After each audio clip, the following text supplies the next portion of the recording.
जम्मू कश्मीर भारत में भेड़ बकरी पालन में छठे स्थान पर आता है।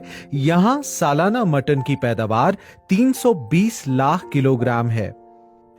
मुल्क में मटन के सबसे बड़े उपभोक्ताओं में से होने के बावजूद यूटी अभी भी घरेलू मांग को पूरा करने के लिए इंपोर्ट्स पर निर्भर है। यहाँ हर साल लगभग 1400 करोड़ रुपए का मटन इंपोर्ट किया जाता है। सालाना सप्लाई और डिमांड के बीच का फर्क लगभग 225 लाख किलोग्राम का है।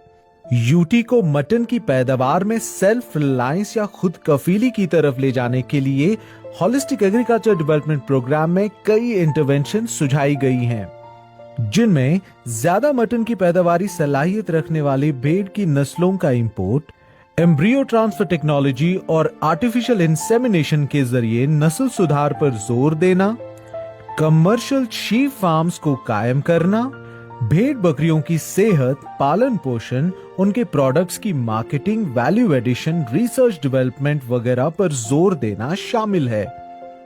होलिस्टिक एग्रीकल्चर डेवलपमेंट प्रोग्राम के इस प्रोजेक्ट के जरिए 2700 बेहतरीन नस्ल के भेड़ और बकरियों को विदेश से इंपोर्ट करके लोकल भेड़ बकरियों के नस्ल सुधार का मंसूबा है।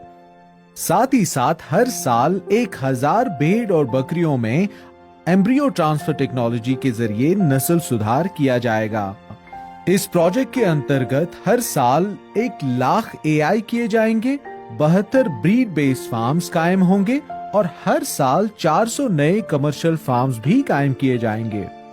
साथ ही साथ 50 कमर्शियल एंटरप्राइजेस भी बनाए जाएंगे, जिनमें मॉडर्न स्लॉटर हाउसेज, मंडीज वगैरह शामिल हैं। इन सब प्रयासों से यूटी में मटन की पैदावार में 18 से 32% बढ़ोतरी होगी।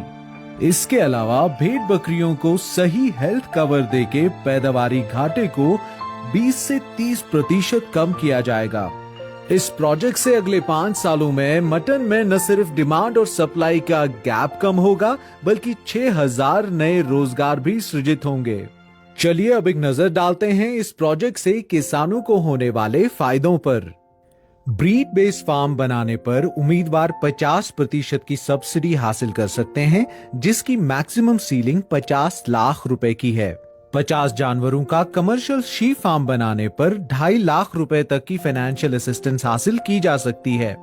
इसके अलावा 10 माइग्रेटरी रोड्स पर शेल्टर शेड बनाने का भी प्रावधान है। बहकू में हर वक्त वेटरनरी सर्विसेज दस्तयाब रखने के लिए 100 प्री फैब्रिकेटेड हट्स भी कायम किए जाएंगे। बहकू में डोकों के साथ पेडॉग की फैसिलिटी के लिए 2 लाख रुपए तक का इंसेंटिव हासिल किया जा सकता है। इस प्रोजेक्ट के अंदर 50 फार्मर प्रोड्यूसर ऑर्गेनाइजेशंस भी बनाई जाएंगी, जहां कॉमन फैसिलिटेशन सेंटर्स भी रखे जाएंगे। इन सेंटर्स में वूल हार्वेस्टिंग, फर्स्ट एड वगैरह की सारी फैसिलिटीज दस्तयाब होंगी। एफपीओस कायम करने पर 18 लाख रुपए तक की फाइनेंशियल असिस्टेंस हासिल की जा सकती है। इन एफपीओस में से 10 एफपीओस को 2.1 करोड़ की फाइनेंशियल असिस्टेंस दी जाएगी स्लॉटर हाउसेस बनाने पर। इस प्रोजेक्ट के बारे में और जानकारी हासिल करने के लिए आप अपने नजदीकी शीप हस्बेंड्री दफ्तर से राबता करें या होलिस्टिक एग्रीकल्चर डेवलपमेंट प्रोग्राम के डैशबोर्ड पे जाएं, वहां आप ऑनलाइन अप्लाई भी कर सकते हैं।